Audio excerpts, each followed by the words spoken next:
je zajímavý. Musím se každou cenu podívat.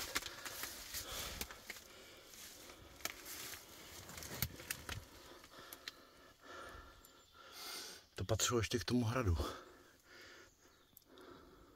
Teď zvícenině. Pěkný výhled tady měli kluci. To vede až tady. Se dá možná prolíst. Jo, ty vole, tady jsou to vole, tak tady je, ale se šup dolů jako voda.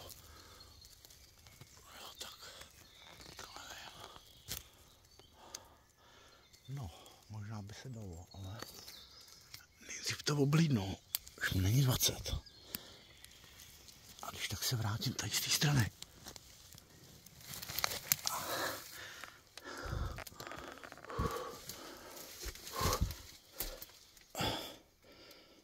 Tady to vedlo někam, nebo nikam, to je jenom střílná, nebo co?